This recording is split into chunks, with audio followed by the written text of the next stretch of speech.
afternoon. Your Royal Highnesses, Your Excellencies, ladies and gentlemen, dear friends, welcome to the third edition of the FII Priority Summit in Miami. This year, we are starting with an exceptional session. It is my distinct honor to introduce a man who is the 45th and 47th President of the United States of America.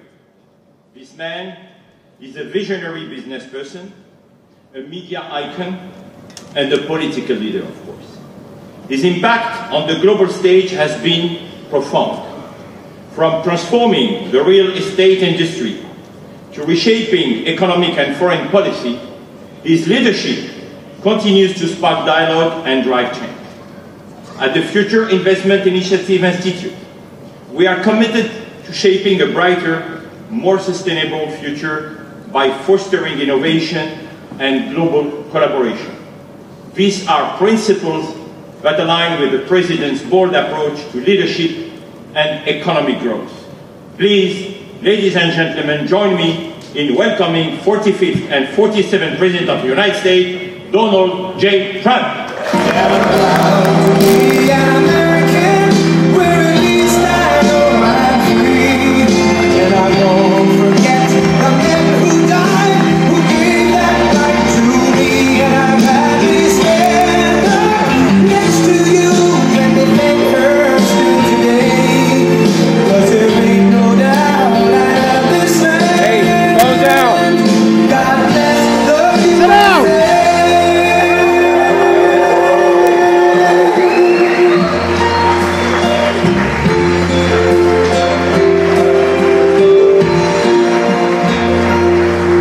From the lakes of Minnesota to the hills of Tennessee, across the plains of Texas, on the sea to shining sea, Detroit down to Houston, and New York to LA, where there's pride in every American heart, and it's time we stand and say,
Thank you very much.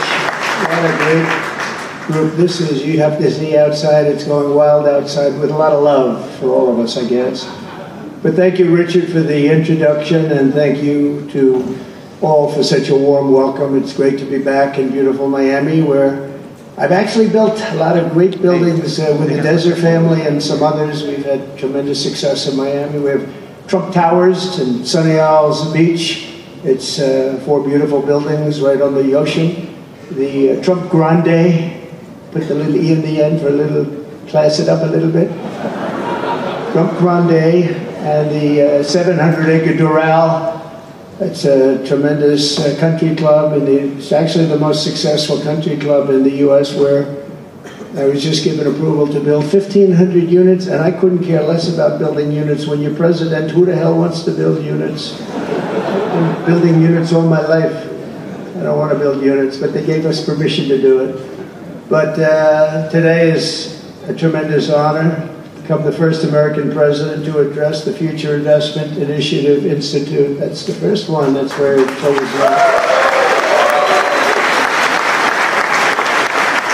And I want to thank Mayor of Miami, Francis Suarez, for being here. Thank you very much, Francis, for everything you did. Hi, Francis.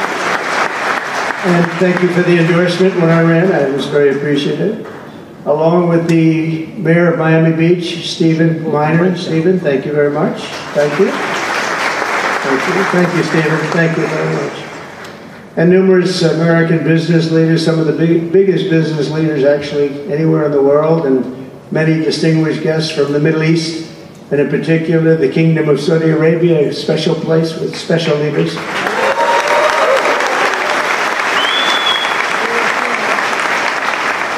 And including FII Institute Chairman and Governor of the Public Investment Fund, which is a seriously big fund. Yasser, I see you there. Stand up, Yasser. Everyone knows Yasser. Thank you. Great guy, great person. And Finance Minister Mohammed, thank you very much. Thank you, thank you very much. Good to see you again. That's pretty good, Finance Minister of that part of the world. That's not bad. Other parts of the world, not so good, but that one is good. And many other senior government leaders. I also want to recognize the Kingdom's ambassador to the United States, Her Royal Highness Princess Rima. Very popular. Wow, that's very nice. Sitting next to Elon. Wow, you couldn't do better than that, huh? As well as my own special envoy to the Middle East, who's really done a fantastic job, Steve Witkoff. Thank you, Steve. He's been busy. And Michael Waltz is here. Where is Michael? Michael's been so busy. They've been going back and forth and back. And a woman who is just voted the most powerful woman anywhere in the world. No, I'm going to go with Princess Rima, but she was voted the most powerful woman anywhere in the world, Susie Wiles. Thank you. Thank you. Most powerful woman, that's pretty good. We have to talk to you about that, Susie. That's pretty good. And also, we all know Jared Kushner, a very special guy. Thank you, Jared. Thank you, Jared. And Elon Musk. He's been making a little news lately, hasn't he? Well, very positive news. Stand up, Elon. He's a great guy.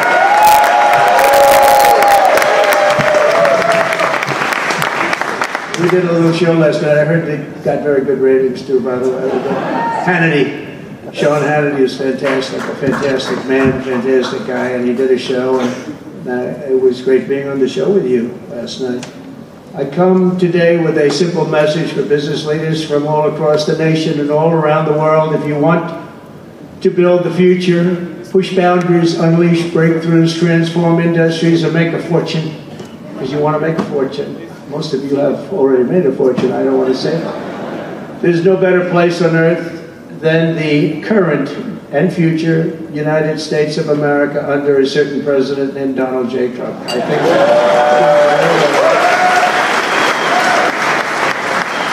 they're saying that November 5th, Election Day, 2024 will go down as one of the most important days in the history of our country. They said in 129 years, the most consequential election. I don't know if they're right about that or not, but it sounds good. I wanted to see if I could get a couple of more years stacked on, but I figured the fight wasn't really worth it. 129 is a lot. And as of January 20th, 2025, the dark days of high taxes, crushing regulations, rampant inflation, flagrant corruption, government weaponization, oh, I know about weaponization, and total incompetence will be gone forever. Will be gone forever. Because the United States is back and open for business, and the golden age of America has officially begun. You see it happening. Since my election, America's economic engines have come roaring back to life in just a very short period of time. Think of it, from November 5th, the progress that's been made has been amazing. The NASDAQ is up nearly 10% in just a few months, and that's a lot. The Dow Jones Industrial Average is up 2,200 points, and Bitcoin is set multiple all-time record highs, because everyone knows that I'm committed to making America the crypto capital. We want to stay at the forefront of everything, and one of them is crypto, and Miami seems to be the center of the action, come to think of it, and maybe it'll stay there. Business optimism skyrocketed 42 points. Think of that in a single month, the most in history by far. That's the biggest increase in history by not even close. The ISM index of manufacturing activity surged into positive territory for the first time in many years. Amazing.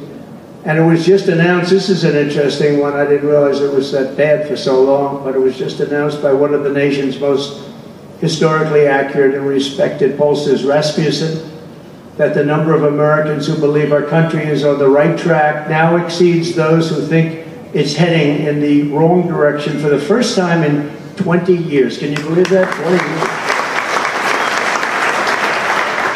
And this is really a seismic 27-point swing from just before the election. That's, nobody's ever seen anything like that one, yes, sir. I want to tell you, that's a big one. The best and most successful business leaders on earth are now racing to invest in the United States. Since November, DMAC has announced plans to invest $40 billion in the U.S., creating at least 10,000 jobs. SoftBank has announced investments of between $100 and $200 billion, creating at least 100,000 American jobs. Oracle and OpenAI and SoftBank are now collectively committing $500 billion to keep the United States on the cutting edge of artificial intelligence, and so many more. I mean, so many companies that want to come to the White House and have a little news conference all the time. I'd say, why don't you just announce it? But they want to come, and I'll do that. I don't mind doing that. I say anytime they want to go 10 billion or more, I'm there. 10 billion or more. But on his recent visit to the White House, the Prime Minister of Japan announced he anticipates Japanese investment in the United States of well over $1 trillion, and we're working on an Alaska pipeline already, which is the closest point to Asia. And as you know, the NWAR, which we've started, Ronald Reagan couldn't get it approved. Nobody could get it approved for so many years. Couldn't get it approved. I got it approved. Actually, I got it approved twice. I got it approved and Biden ended it. That was a shocker, but we just got it approved again, and it's probably the largest deposit maybe anywhere in the world, just by itself. It's they say of similar size to Saudi Arabia, so we hope that's correct. But all of this is only happening because of the world-changing results of the 2024 election. We won the House. We won the Senate, the White House, and the Electoral College, and the popular vote in a landslide. We also won all 7 swing states, and all 50 states shifted in the Republican direction for the first time ever. So every state, every single state of the 50 states shifted Republican. It's never happened before. Either way, it's never happened. And 85% of counties voted for Trump. Think of that. So you have 2,600 counties versus 525. 2,600, think of that. That's why when you look at the election map after it was all done, the certified map, the whole thing was red. 2,600 versus 500. It's a big difference. Nobody's seen anything like it, actually. So as a result of this very historic victory, investors from all over the planet once again have confidence in America's future and respect for America's leaders, and it's about time we get a little respect. The last administration was the worst and most incompetent in the history of our country, but we are moving quickly to fix every single disaster Joe Biden created and make America stronger and more prosperous than ever before.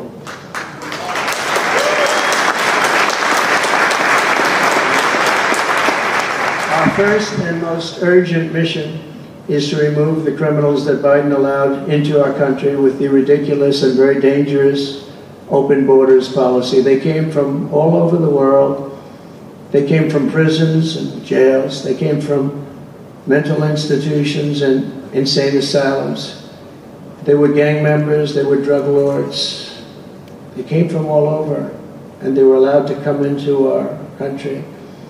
And we're getting them out in record levels, just like they came in record levels. I want to thank Tom Holman and Christy, who is she's doing a fantastic job, Governor of South Dakota, and Tom Holman, you know, they are doing a fantastic job, and the results are incredible.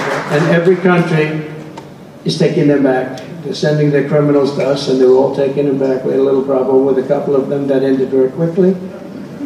And because some said, we don't really want MS-13 back in our country. But I said, congratulations, you're taking them back. And they take them back.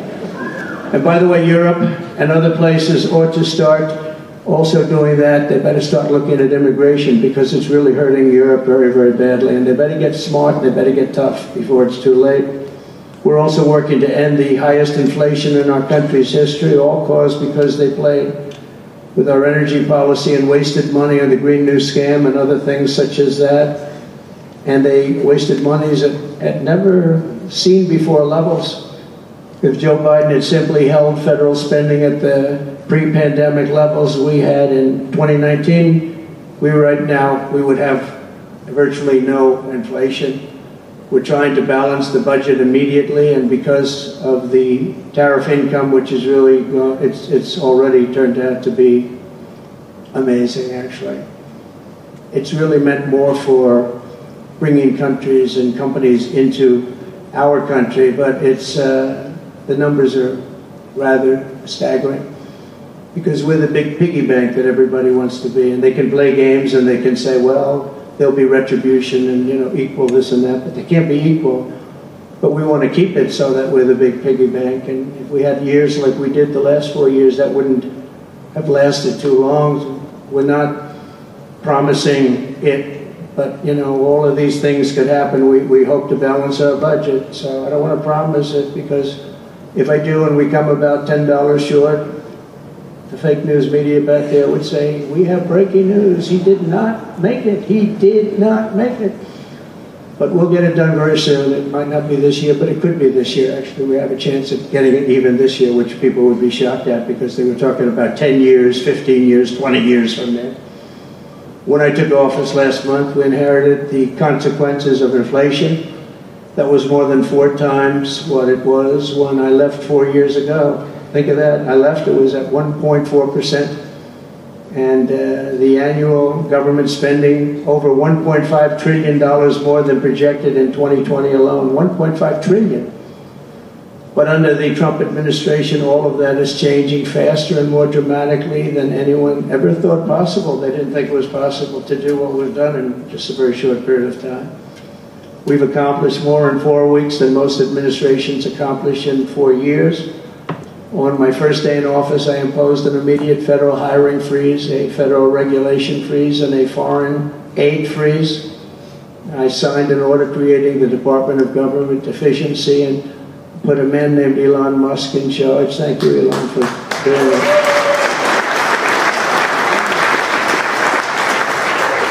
He's doing a great job. I wish you could have seen him last night. It's really, you know, he's a very committed person. He's a very serious person. And he's a very high IQ people. You know, I like high IQ people. Not all have to be, but, you know, it'd be nice to have some people up there that he's a seriously high IQ individual. He's got his faults also, I will tell you that.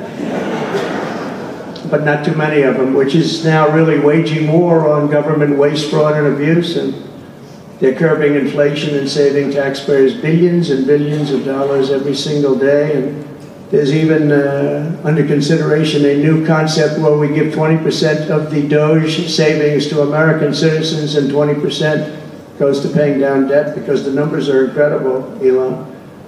So many billions of dollars, billions, hundreds of billions, and we're thinking about giving 20% back to the American citizens and 20% down to pay back debt and pay down debt, which is, if you look at value, if it were a real estate balance sheet, the debt is tiny, but we still want to pay it down. It doesn't matter.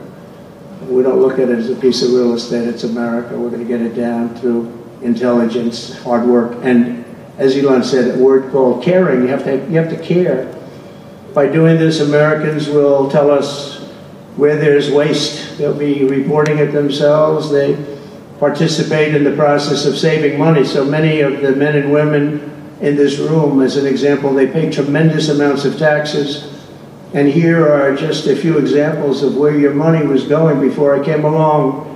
These are just some of the, just taken at random. Oh, there are much worse examples than this. I was just looking at them before the speech, and I can tell you they were much worse. And there are some that are horrible, but I don't want to really say them because they're very, very embarrassing to people. Very, very embarrassing. And they're really something, but you'll be seeing it and you will be reading about it. But just some taken at random. $2 million for sex change operations in Guatemala. $20 million for Sesame Street performances in Iraq. $20 million, that's a lot of money. You know, I know what it costs to do those things. You get a cast over for $50,000.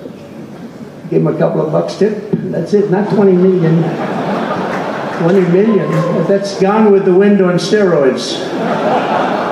$101 million for 29 diversity, equity, and inclusion contracts at the Department of Education. Wow. And we've also canceled all of these, saved all of this money.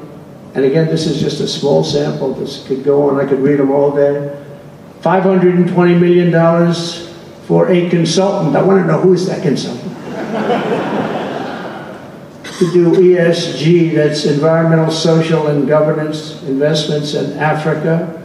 $25 million to promote biodiversity, conservation, and illicit livelihoods by developing socially responsible behavior in Colombia. $40 million to improve the social and economic inclusion of sedentary migrants. Nobody knows what that even means. None of this stuff, everyone's trying to figure out what the hell does it all mean? $42 million for social and behavior changes in Uganda.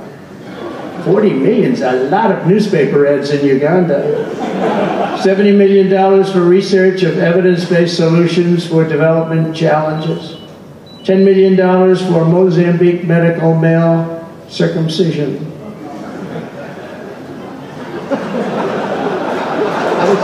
What does that mean?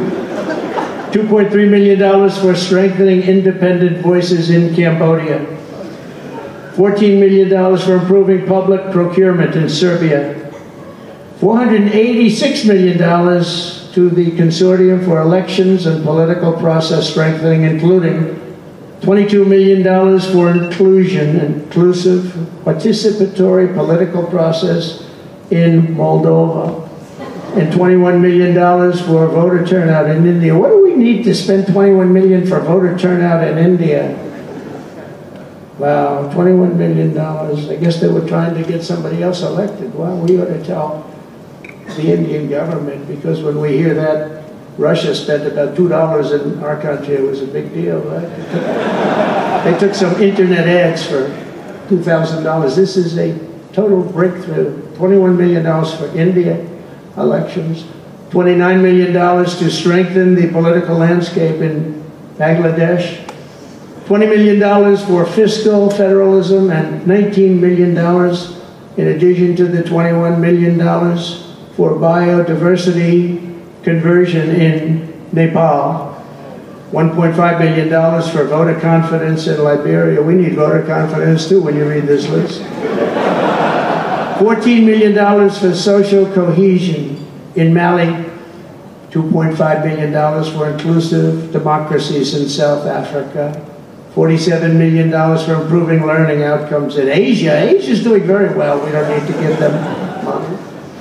And in another program, $50 million plus another $50 million for condoms for Hamas. You know, $100 million for condoms. Condoms. Does everybody know what a condom is? For Hamas, $100 million.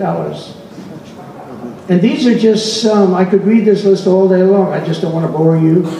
But these are just some, and not nearly as bad as others. And some are just, I just don't want to say them because they're too incendiary.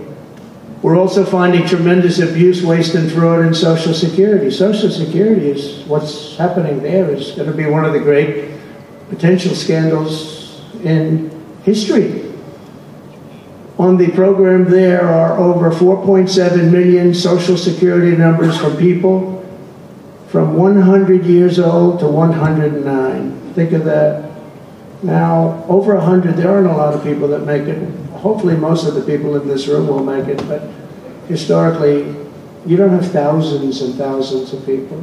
But listen to this, 3.6 million people are on Social Security rolls from the age of 110 years old to 119. Do you think there are really that many?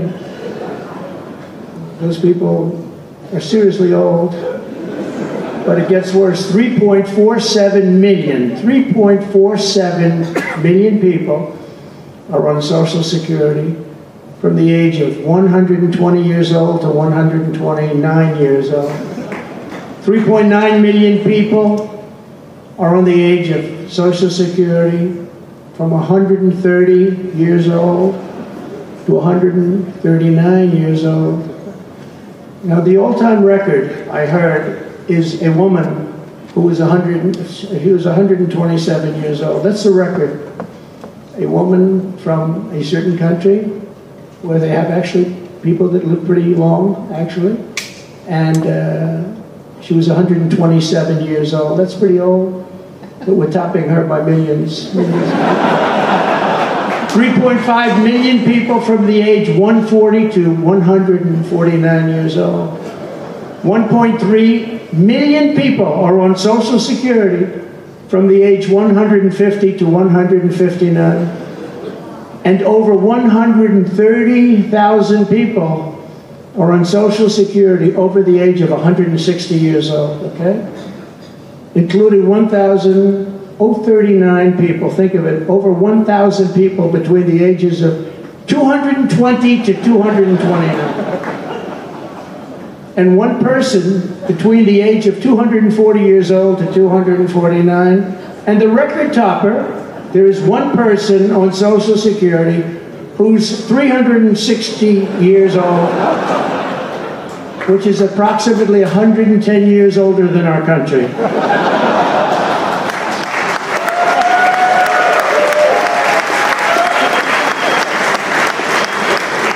So what we're trying to find out, and what we will find out, is are people being paid from all of these, you know, somebody pocketing 10,000 here, 10,000 there, what's going on? So we'll find that out pretty easily because we have a lot of computer geniuses. I said to Elon, who are these people that are doing this, the Doge people?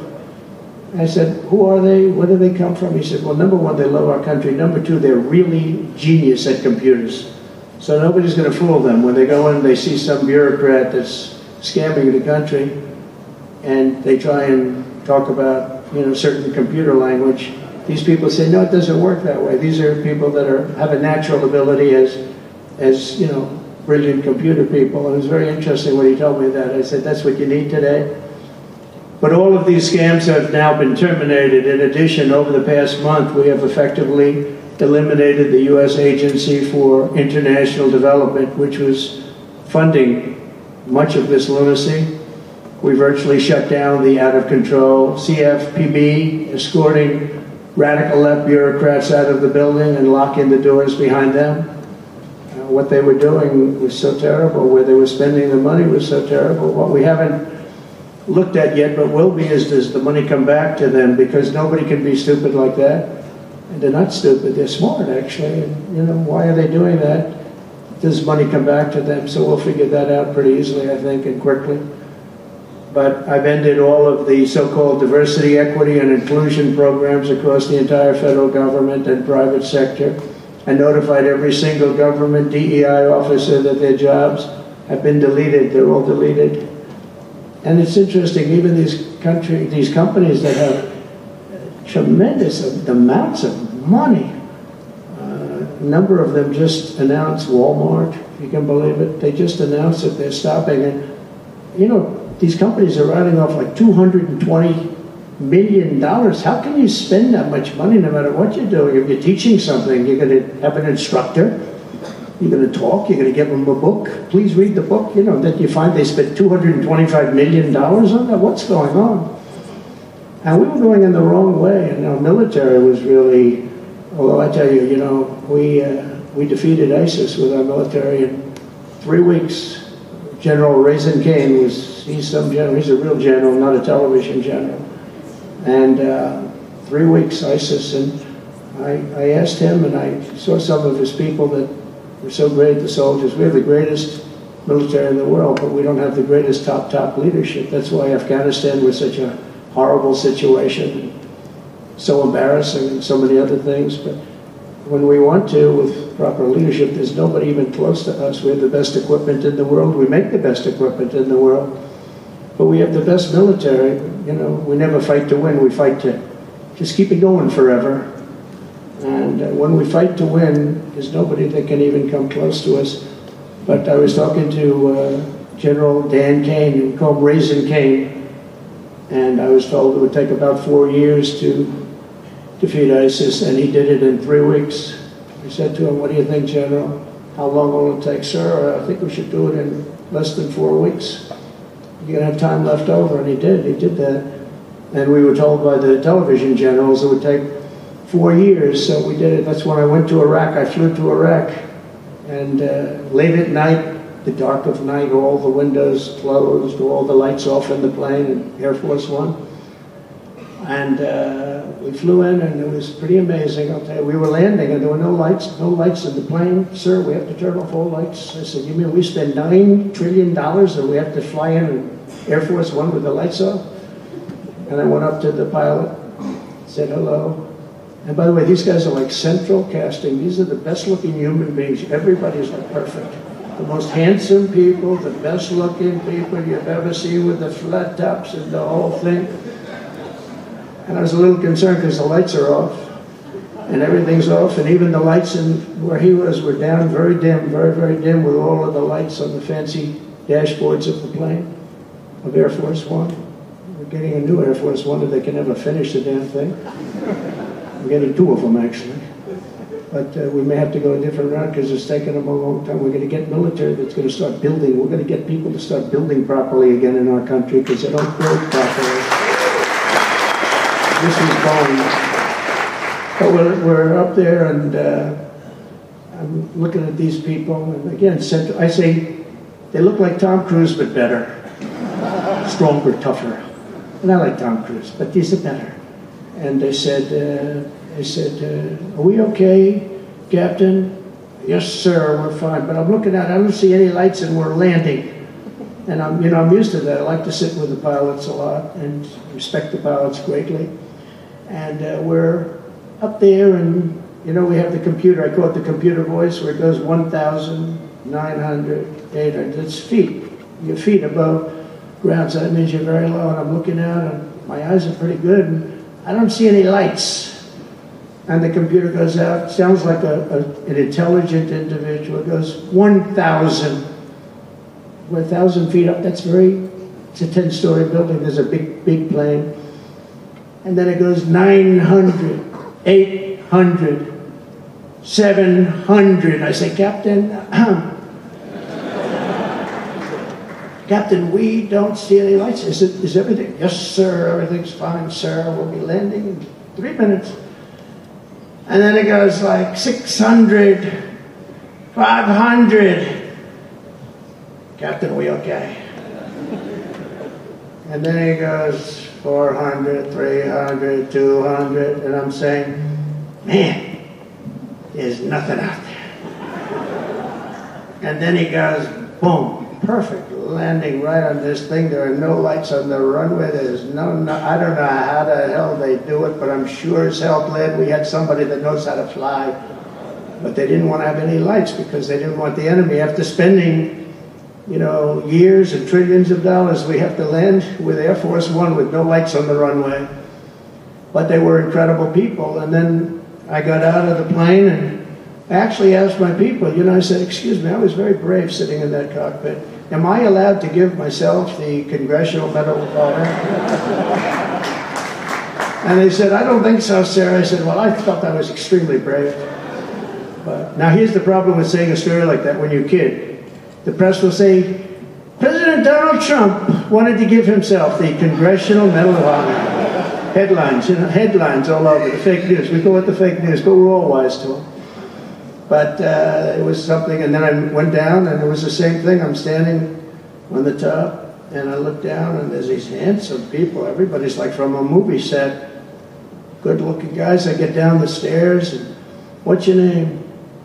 My name is Kane, sir. What's your first name? They call me Raisin. I said, wait a minute, your name is Raisin Kane? I love you. I've been looking for you for 5 years. You are the great. This is what I want. And there was a general next to him. There was a colonel. There was a drill sergeant, a master sergeant. They were all like people. I could make a movie right now. I'd have the best-looking people ever. And they were great. And then I went in and, sir, would you like to rest before the bed? No, I don't want to rest. I don't want to rest. I've been resting on the plane, other than the last few moments, which were quite harrowing. And I said, I don't want to arrest. He was thinking about Biden in advance, you know. Biden would have gone there and would have arrested for days. And then they wouldn't have had a meeting. He'd just go home. You know, I said, I don't want to arrest. I don't want to arrest at all. I want to go. So we went into this like bunker. And we had a lot of very good, talented people. And that's when I asked them. I said, you know, I'm hearing it's going to take a long time. I said, no, that's not right, sir. It's not going to take a long time. We'll have it done in 4 weeks. I said, how can you say 4 weeks when in Washington they said 4 years? He said, 4 weeks, sir. We'll hit them left, we'll hit them right, we'll hit them up to center, we'll hit them underground and overground, we'll knock the hell out of them, sir. And I said, why is it that they said so long? He said, because they wouldn't let us fight. And we're very far away. They want us to fight for this, from this airport. We're very, very far away, sir. And they want us to fight here. We have many substations out, sub-airports, they call them remote airports, where they build them in the sand, and we have many of them, and I'd use them all, sir. And I would hit them so hard from so many different directions. I said, well, what do you think? He said, you just let me know. I called him back, and I said, go ahead and do it. Are you sure you can do this, General? I said, yes, sir. And he did it actually in 3 weeks. It was over 100% of people that are really hurting the Middle East, hurting the world. And it was done. And we have, I'm telling you, we have the greatest military in the world, but you have to use the right people. But there's nothing like what they were able to do in that case and in other cases wherever I gave them something. It was done incredibly well, and you know many of the instances because it's been well reported. But we've also required, and so we have a country that's a great country. It's a strong country, but it's a country that's just now gaining its respect back to the levels that it should have never lost. We were being laughed at by the entire world, but we're not being laughed at anymore. But we've also required that all federal employees must once again show up to work. It's a new phenomenon, you know, since COVID. Show up to work in person like the rest of us. So, I mean, it doesn't work when you don't show up. And I see companies now are all going back to it. They're all going back. It's great. I watch some of the big business leaders saying we absolutely are going back. You can't work at home. They're not working. They're playing tennis, they're playing golf, or they have other jobs. But they're not working, or they're certainly not working hard. You could never build a company or a country with that. So we have a very strong policy, and if they don't show up to work, they get fired. And we're trying to make our government smaller but much stronger. And we have tremendous bureaucracy, but it's happening. A lot of people are leaving, and in some cases leaving with pretty good offers. You know, you're paid 7 or 8 months and go out, find a job. But some of these people had jobs. They were actually working for us, but they also had other jobs. And those people, in theory, they have problems. I don't know if we're going to do anything about that. So we have other things to do, but they were working other jobs instead of working for us. So they were staying home working, but they were working other jobs, getting paid a lot of money perhaps. We offered deferred resignation buyouts to all federal workers, resulting in more than 75,000 bureaucrats voluntarily surrendering their taxpayer-funded jobs. A lot of them are leaving because they don't want to be caught having the second job. Some are leaving because they didn't want to be in government any longer.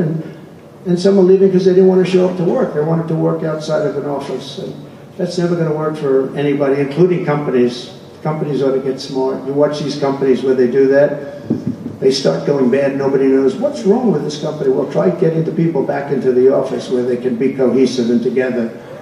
In less than a single month, the Department of Government Efficiency has already saved over 55, this is just a short period of time, $55 billion. And we're just getting started. That's nothing compared to the numbers that we're talking about. Right? We're ending trillions of dollars in waste, and it'll mean much lower inflation, lower interest rates, lower payments on mortgages, credit cards, car loans, and much higher stock markets. I think the stock market's going to be great. In other words, we will rapidly grow our economy by dramatically shrinking the federal government, and we have to do it. I'm also taking fast action to end the radical left's nation-wrecking crusade against oil and natural gas. Over the past 4 years, the Biden administration cut the number of new oil leases and gas leases by 95%. They slowed new pipeline. I mean, look at the Dakota Access, they wanted that one knocked out.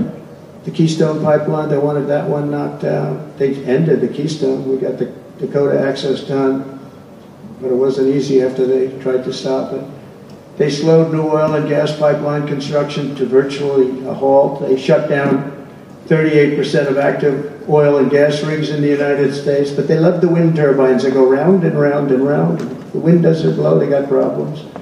They kill all the birds, they ruin the sight lines, they ruin the plains and the beautiful areas of our country, including the oceans, the lakes. They closed more than 50 power plants, all causing energy prices to skyrocket. You saw that happen. That's what caused inflation, pretty easy. These policies were so destructive that despite draining nearly 40% of U.S. strategic petroleum reserve meant for emergencies, it was meant for emergencies. It wasn't meant for getting the price of gasoline down so that you can win an election.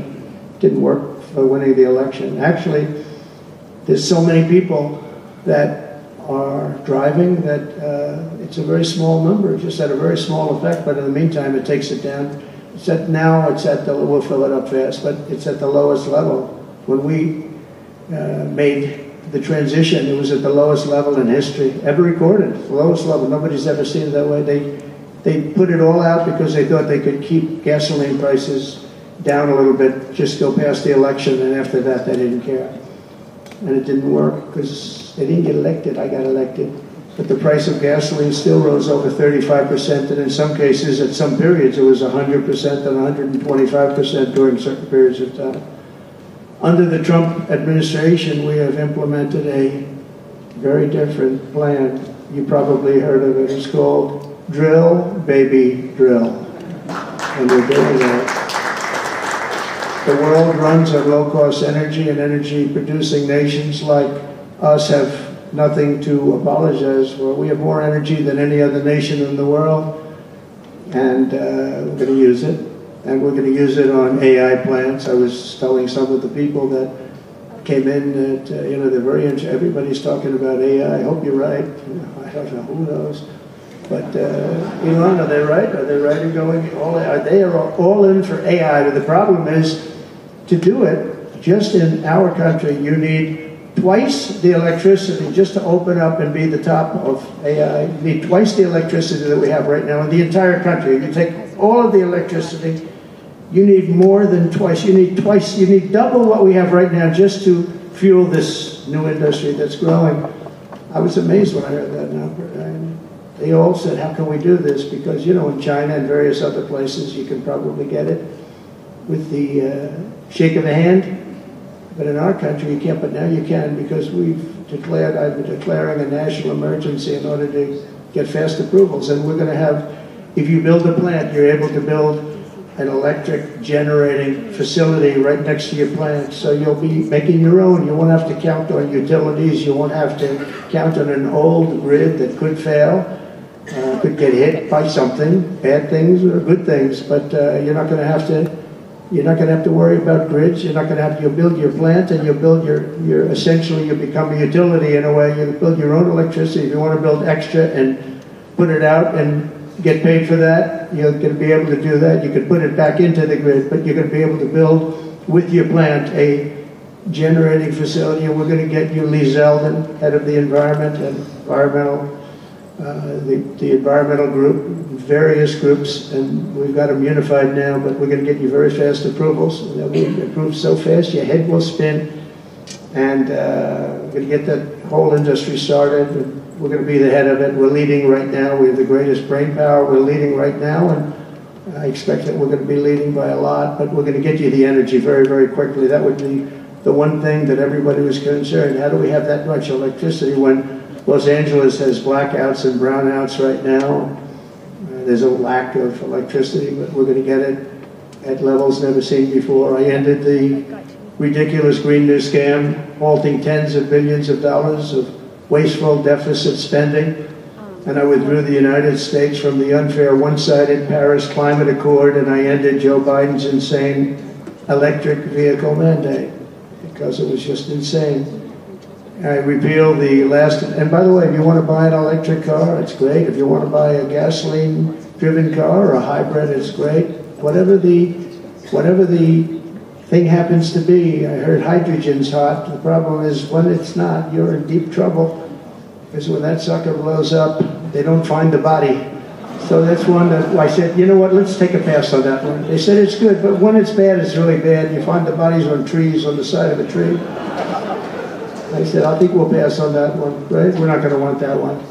But you never know. Maybe someday it'll be good, but it doesn't sound like it's off to a good start. I repealed the last administration's very destructive natural gas export ban.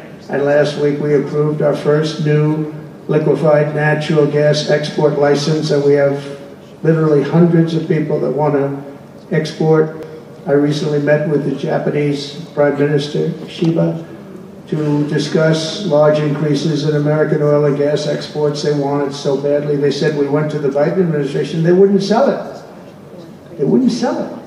Nobody knows why. Biden didn't know why either. They asked him, I don't know. You want it? They did? Oh, I didn't know that. But we're going to sell it. And the new project in Alaska is going to feed all of Asia. We're going to take care of all of Asia. We have so much oil and gas, like very few people, like very few countries have, like really actually no country has. I also met with Prime Minister Modi of India, who wants to greatly expand India's purchase of American energy, and my administration has also launched the most aggressive deregulation program of any nation in history. Under my executive order, for every one new regulation added, 10 old regulations have to be eliminated. And you know, in our first term, which was actually an incredible success, we had the greatest economy in history until COVID, and even after that, we did great. The stock market was higher. If you think of it, it was higher after the fact. After we went through that whole thing, it was higher than it was just prior to COVID coming in, which is a pretty amazing thing. But we did a great job on that, but it was a terrible thing for the world. The whole world suffered. It suffered terribly, including China, including other countries. It was a terrible period of time. But despite that, we did well. But we had the greatest economy in the history of our country. And I think this time we're going to do even better. We were artificially hurt by COVID. We had to focus on that instead of focusing on, but just prior to COVID coming in, there's never been anything like what we did, what we achieved. And even after, we did very well, and especially considering what all of us had to do with COVID. Some nations were hit so badly, it's just unbelievable what happened to them. As part of our effort, I've signed executive orders to keep the United States at the forefront of artificial intelligence and to end Joe Biden's war on Bitcoin and crypto. We ended that war totally. That war is over. They were very hostile toward them until the very end, just because there's so many people on Bitcoin and crypto that just before the end, the SEC came out and they were being very nice. I was so nice to people because so many people were being indicted for no reason whatsoever. Very political group of people. It's all they did was elect indicting people. But they were being indicted, and many of those indictments were dropped just before the election because they said, wait a minute, there's 100 million, 125 million people using this, and they didn't want to have, you know, all these people being voted against. But by the time they did that, it was too late. We had that vote entirely, I think. I think anybody smart that believed in that, and there were a lot of people believing it, anybody that was smart voted for Trump. And they pulled the indictments. And I see people that were indicted, I said, I saved your life. I saved your life. Because if they thought that, they actually thought that I was doing, they said, why is Trump doing it? Is he doing it for political reasons? I don't do anything for political reasons. I do what's right. I do it. I want to be in the forefront of every industry. So I'll be working with the Republican Congress to pass the largest tax cuts in American history.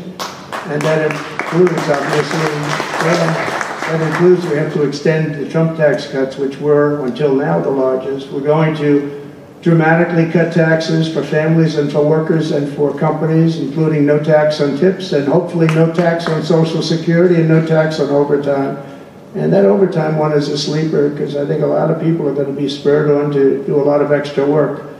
When they hear that, it's, a lot of companies really like it, and a lot of people really like it. The new Trump tax cuts will also include 100% expensing for new factory construction in the United States and anything else that you're going to buy with capital. If you buy something that is going to be good for our country, we're going to let you expense it, 1 year expense. And I did that the first time, and everybody was saying, can you go back to that? Now you still get, I guess, 40% or whatever, but it, pares down. But we're going to bring that right up to the top level. I think that had a lot to do with the success that I had during my first term. And we'll substantially cut taxes for all domestic producers of oil and gas and just about everything else that they produce. In my first term, I brought the business tax down from around 40% to 21%, which everybody said was an impossible thing to do. I cut it from 40, it actually was state, he said it was much higher than 40, but I got it down to 21%, and now I'm bringing it down to a goal of 15%, but only if you make your product in America. In other words, you're going to be at 21%, but if you make your product in America, you're going to go from 21 to 15. If you don't, you're going to pay 21%, which is still lower than anything. So guys like Elon are going to come and make his great cars in the United States. So a lot of people will. A lot of people are calling. A lot of car companies are calling. They called me, three of the majors. They called and they said, we're looking all over the place. We want to be there. I'm going to be announcing tariffs on cars and semiconductors and chips and pharmaceuticals, drugs and pharmaceuticals and lumber probably and some other things over the next month or sooner. And it's going to have a big impact on America. We're bringing our businesses back. If they don't make their product in America, then they have to pay a tariff. But if they do make their product in America, they don't have to pay any tariff, which will it's all going to bring trillions of dollars into our treasury, or it's going to mean that there won't be any taxes because we won't have a fair base. If they don't have it, we don't have it. If they don't pay, if they don't charge us, we don't charge them. It's pretty simple. The Republican Party is once again the party of common sense. We're a party of common sense. We want strong borders. We don't want men playing in women's sports. We don't want to have transgender for everybody. We're the party of common sense. That's how we won the election in such a big manner.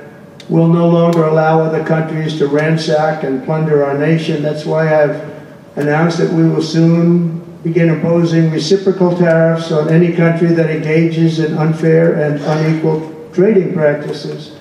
If they tariff us, as I said, we will tariff them at the exact same rate. So if a certain country, because some of these countries, even countries that I've already mentioned, are extremely aggressive with tariffs. Nobody knows that. European Union, they have the VAT tax. It's devastating. It's very tough for people on the outside. Hard to sell cars. It's really impossible to sell them because they also have non-monetary tariffs that are very, very tough. But if you take a look at that, it's a very unfair situation. And the VAT tax is similar to the tariff. Around the world, I'm moving quickly to end wars, settle conflicts, and restore the planet to peace. I want peace, and I don't want to see everybody being killed. And you take a look at the death in the Middle East and the death that's taking place between Russia and Ukraine. It's been going on, and we're going to end it. There's no profit for anyone in having World War III, and you're not so far away from it. I'll tell you right now, you're not so far away. If we would have had this administration for another year, you would have been in World War III, and now it's not going to happen. In the Middle East, I've restored my policy of maximum pressure on Iran, designed to bring peace. And we've designated the Houthis a terrorist organization. They're, you know, destroying shipping lanes all over the place and making it very hard for people to get their product delivered, making it very difficult, but we'll take care of that situation. And we've secured a ceasefire in Gaza, and we're bringing in the hostages, and we're bringing them home to their families. Some of them are in pretty bad shape, I have to tell you. To end the horrible war in Ukraine, I've spoken with President Putin and President Zelensky, and our teams began negotiations this week in Saudi Arabia. I want to thank Saudi Arabia for that. That was so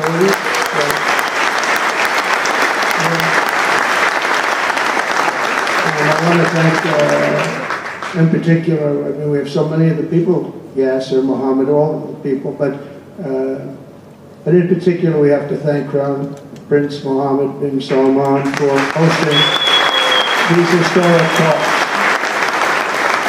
And talks that went very, very well. Steve was there, Steve Witkoff was there, and Michael was there, Michael Waltz and others, and they really went well. It's a big step. We've got to get that war over with. You have to see the people that are dying. I look at the pictures, the satellite pictures of the field. It's a level field. And it looks like a modern-day version of Gettysburg, and you know what that means. It is just carnage. It's horrible. And, you know, it's not American soldiers. It's not even soldiers from the Middle East in the case of Ukraine, Russia, but it's people, it's young people from Russia and Ukraine mostly that are just being decimated. It's flat fields. And a bullet goes, and a bullet only stops when it hits somebody. And the level of people being killed in that battle, soldiers, young soldiers, in some cases old soldiers, because they're running out of people. They're running out of soldiers, in one case.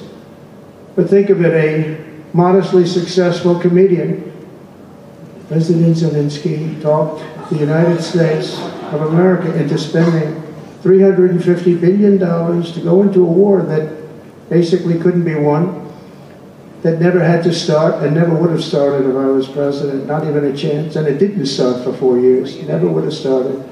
But a war that he, without the U.S. and Trump, will never be able to settle. They'll never settle that war without our involvement. That's why they did such a great job this weekend. That's why Saudi Arabia did such a great job this weekend in hosting.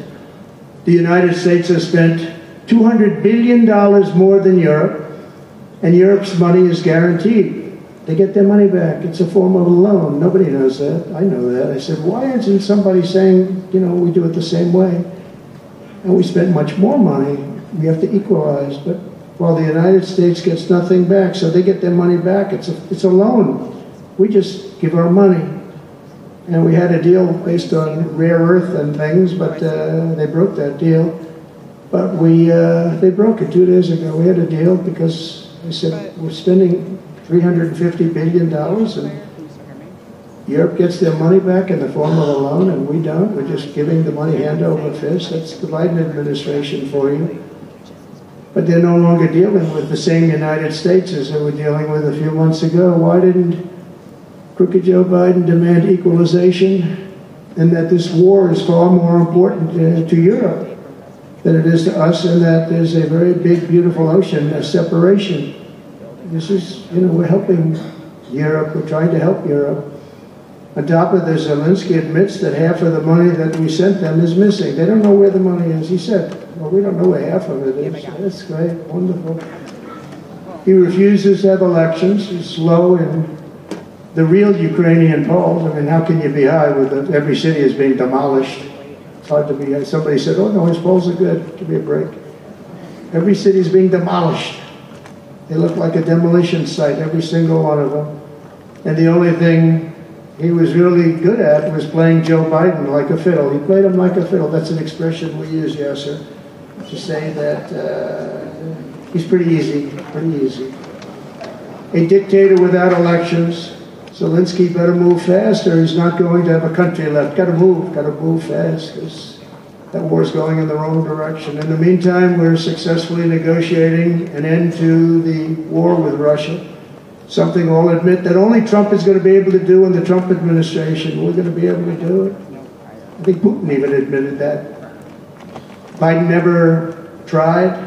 Europe has failed to bring peace, and Zelensky probably wants to, maybe he wants to keep the gravy train going. I don't know what's the problem, but he hasn't been able. He's very upset that he wasn't invited. He could have come if he wanted to, but that he wasn't invited to Saudi Arabia. But he's been working for 3 years. There's never been even meetings or phone calls to stop this war. It's a horrible thing.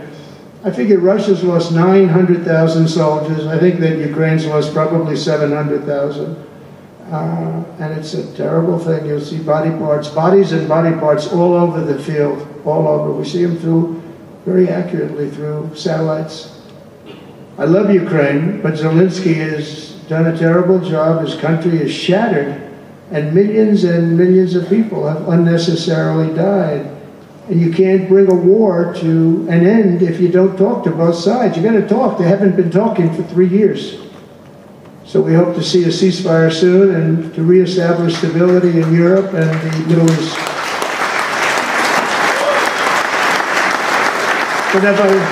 Thank you very much. And as I've said before, it's my hope that my greatest legacy will be as a peacemaker and a unifier. That would be a great legacy. So in conclusion, the golden age of America is upon us, and I'm inviting everyone here today and every citizen across our land to take part in the most extraordinary period of peace, prosperity, growth, innovation, wealth creation, and expansion the world has ever seen. We're on our way. I mean, everyone's talking about us. 3 weeks. We're in there for a couple of days, more than 3 weeks. And everyone's talking about it. You have to see the crowds of people outside. It's pretty amazing what's happening. We're on the verge of soaring markets, surging incomes, booming production, groundbreaking technologies, thrilling discoveries, and a quantum leap in the quality of life.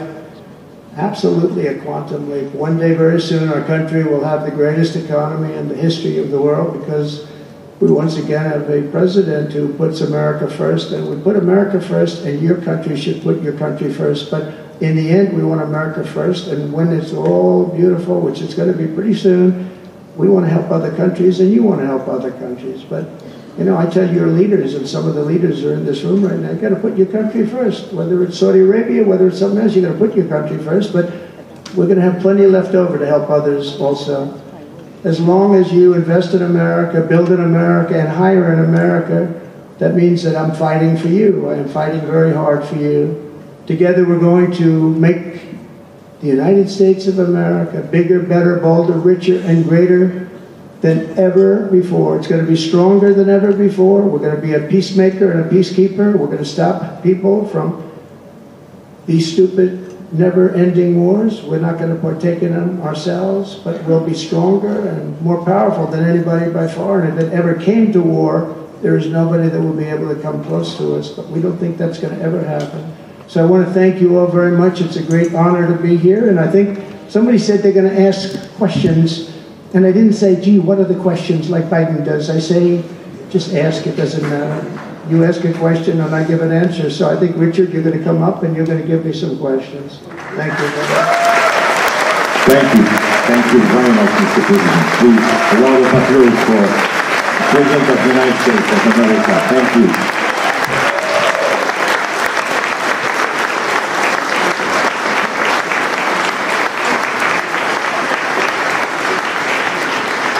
Mr. President, thank you for accepting to take a few questions.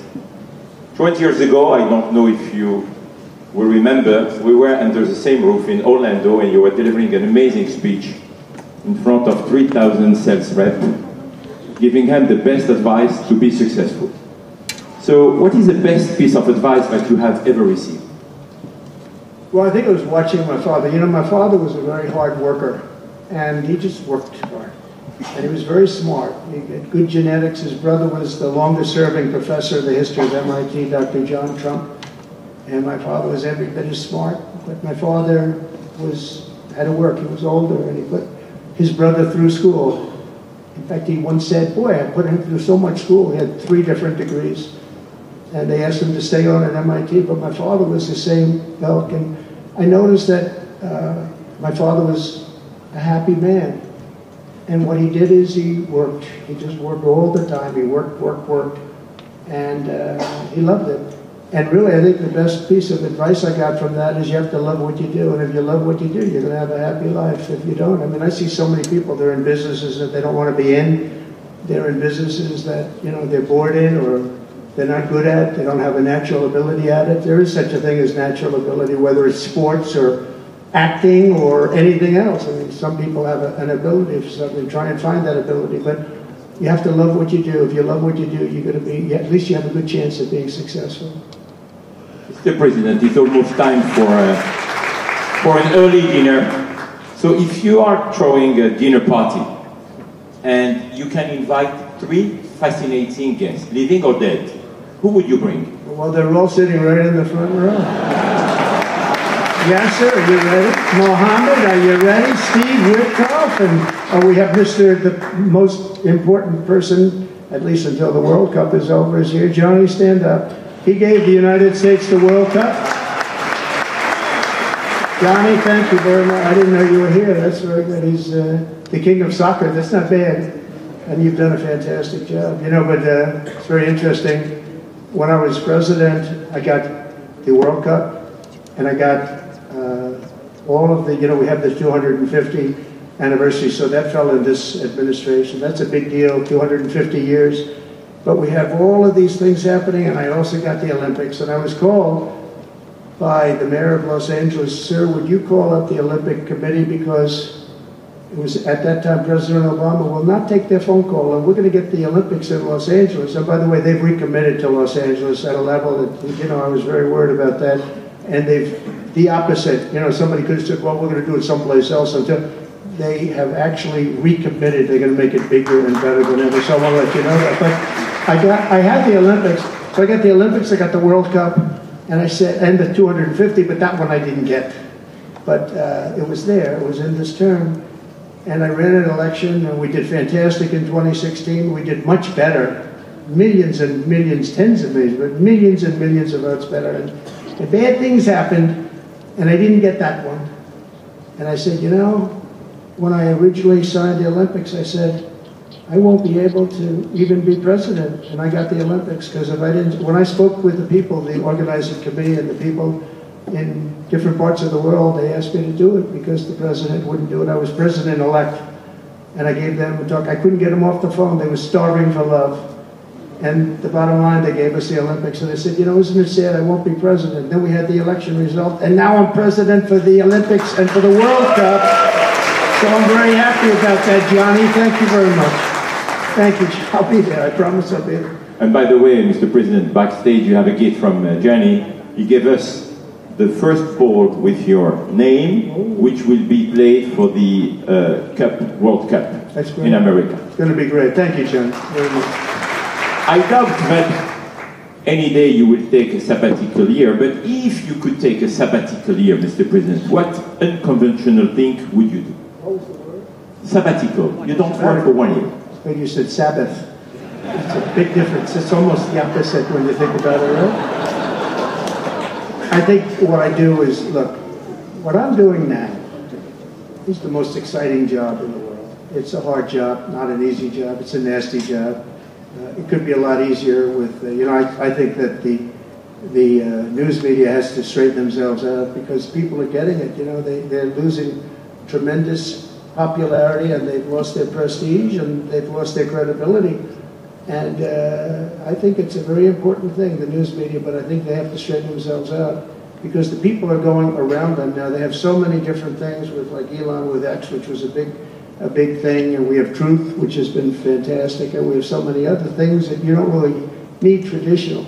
But I will tell you that there's just nothing I could do to enjoy my life, whether it's that or anything else that you'd ask, because this is Tonight, the Pentagon is I had to make a big decision, and it was a very risky decision, because if I would have lost, my life would have been a much different life. It would have been a very nasty life. They were going after me at levels that nobody's ever seen before. Not Andrew Jackson, not Abraham Lincoln. The historians say that the president that was treated the worst by far by the media and overall was Andrew Jackson. In fact, his wife died of heartbreak. They were treated really rough, and Abraham Lincoln was second, but he had a civil war, you can understand that. But nobody was treated like me, nobody. And I will tell you, you learn a lot about yourself. But there's nothing I'd rather do. I had to make a decision, do I do this? Because if I lost, it would have been very, very bad. It was dangerous, actually, very dangerous in so many different ways. And I decided to do it, and I said, I have to win, because if I don't win, I spoke to a friend of mine the other night, he said, you know, if you lost, it would have been very, it was actually Sean Hannity just before we did the interview last night. He said, boy, if you would have lost, you would have had a tough life, you would have had a very tough life. So there was a certain amount of courage involved in this decision to run, and it's a great honor to win by this much, to win all 7 swing states, the popular vote. Popular vote doesn't get won that much by Republicans for whatever reason. I think that's changing because, again, we're the party of common sense and they're the party of some real bad things. And I think they'll change. I think they have to change. It would be wonderful. I'm going to be having lunch with some of the Democrats next week, and it would be wonderful if we could work together. I think working together would be great. But they have to change. You can't get elected on the programs that they want. And that's really what America wants to see. So there's nothing I'd rather do than what I'm doing right now. When we started this conference, Mr. President, when we started this conference, Yasser and I, His Royal Highness the Crown Prince told us, I want that to be the place where people will come to understand where to invest in terms of geographies and sector. So, what is the best investment you have made in your personal growth, Mr. President? Well, I was involved in real estate for most of my life, and it was, guys like Witkoff will tell you I was really good at it. And I was successful at it, very successful at it. I've been involved in things prior to being president, but during the last 4 years, I followed sort of the trends, and I've made a lot of money with following some of these trends. And, it's, again, it's something that you do.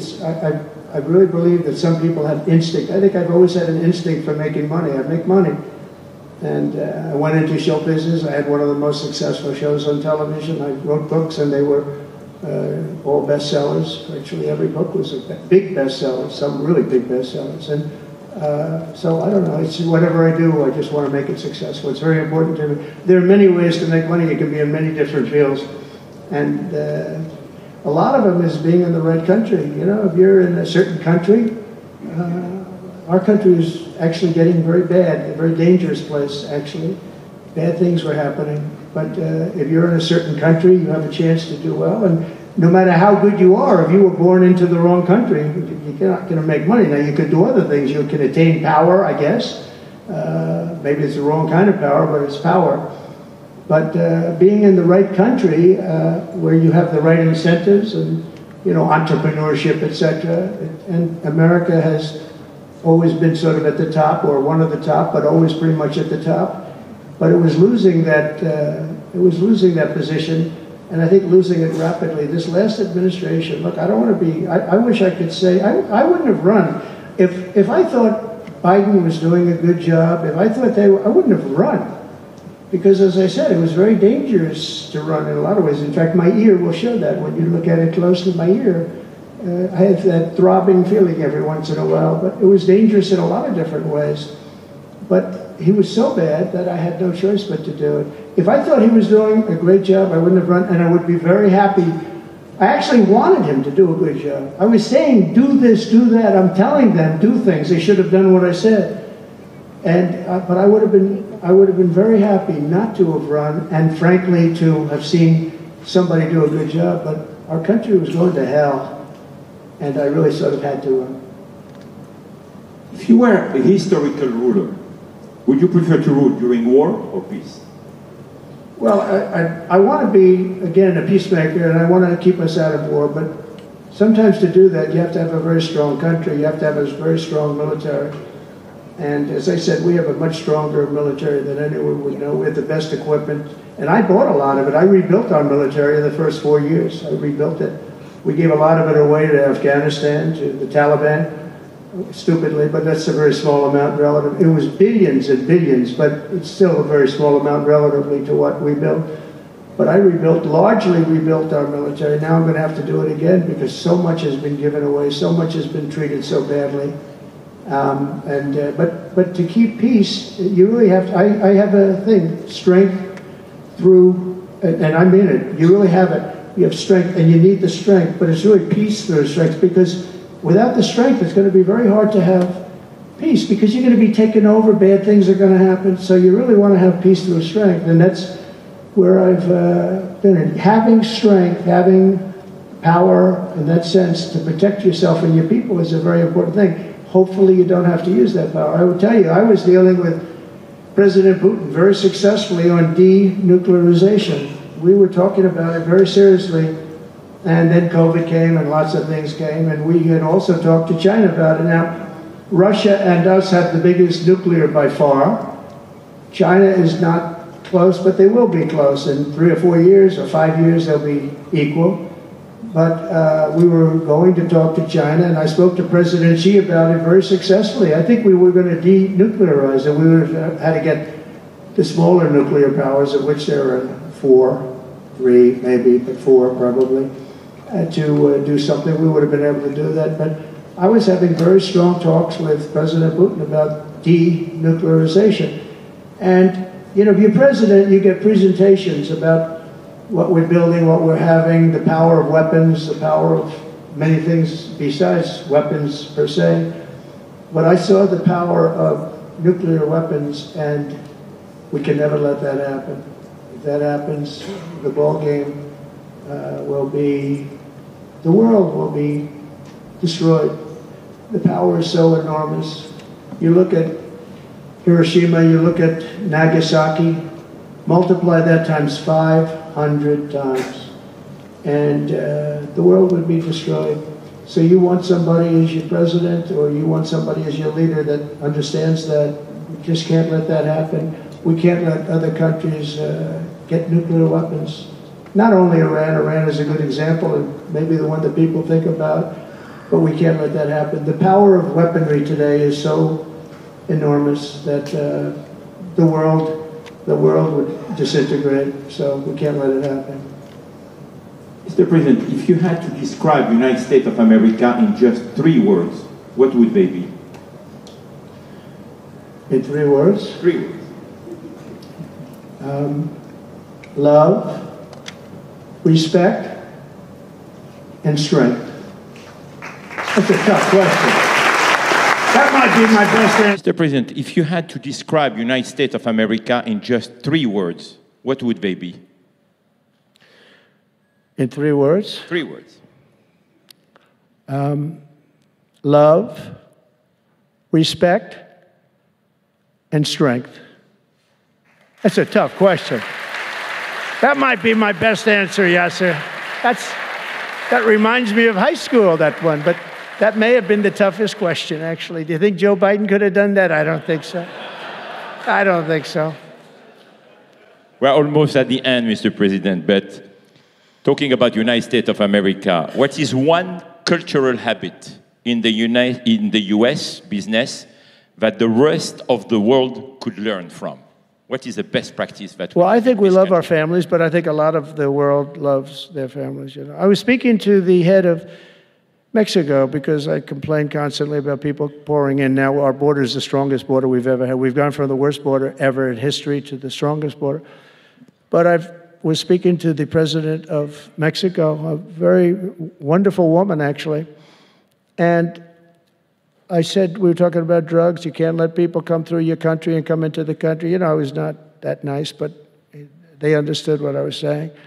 And she said something that really got me. I said, you're not a big drug-taking nation? And she said, no, we are not a consumer. And I said, a consumer, what an interesting word. We're not a consumer nation. We're not a consumer of drugs. I said, what an interesting, and why is that? She said, well, we have very strong family values. I said, but we do too. We do too. We have very strong. Our families are devastated by what's happening with fentanyl, and China will not be doing. We're going to make a deal with China. They were not letting that happen anymore. And I had a deal, by the way, before I left. I had a deal with President Xi where they were going to give the maximum penalty to anybody making fentanyl and sending it into the United States. And their maximum penalty is the death penalty, and it would have stopped. But when the election turned out to be a rigged election, but that's okay. When an election turned out to be, it was an election that shouldn't have happened. All the things that happened. I'll give you an example. We wouldn't have had October 7th, Israel attack. We wouldn't have had Ukraine and Russia fighting. We wouldn't have had inflation. We wouldn't have had all of these things that, happened. But in speaking with her, she said about family values, I said, well, you're not really saying anything there because we have great families too. We have great family values. She said, plus we advertise a lot. I said, ooh, you mean you advertise about how bad drugs are? Yes, we do. We spend a lot of money on advertising. And I said, unbelievable. That was such a great conversation because we're going to spend hundreds of millions of dollars advertising how bad drugs are so that kids don't use them, that they chew up your brain, they destroy your teeth, your skin, your everything. And I thanked her for that. I make so many calls and I never learn anything from anybody. I know everything and I never learn anything from anybody. And I spoke to this woman. As soon as she said it, she didn't have to say exactly what. I said, exactly, what a great idea. And I think we're going to have, and I saw pieces of it, we're going to go in with $100 million and then another $100 million initially. But I saw some of the ads and they are really violent. I said, you have to make them strong. Your skin practically comes off after a period of time. You lose your hearing. You lose your teeth. It is terrible. And we show this happening to people. And I think we're going to, we did very well we had blue ribbon committees headed up by the First Lady of the United States and a lot of other people that, they have no idea the viciousness of these cartels and these people. And they're smarts. They're very smart, tough people. Making a fortune, by the way, an absolute fortune. But we got it down 18%, which was a record. But 18% is not great when you think about it. I think we could get it down 50 or 55 or maybe even 60% with advertising. So she really gave me something. I was going to call her and tell her that she did, but now I don't have to call her because she's going to be seeing this right now. So to the President of Mexico, thank you very much. I appreciate it. But we're going to do a great advertising campaign saying how bad it is, how drugs are so bad for you. My last question, Mr. President. You have mentioned briefly in your speech about the legacy. What would you like your legacy to be, if you can tell us more about it? That I came into a country that was great, but is in trouble. And I made America great again, and I got it out of trouble, and people respect America now, and we were a country of peace, and we brought peace to the rest of the world. Thank you. Thank you very much, Mr. President. Thank you very much, everybody. Thank you.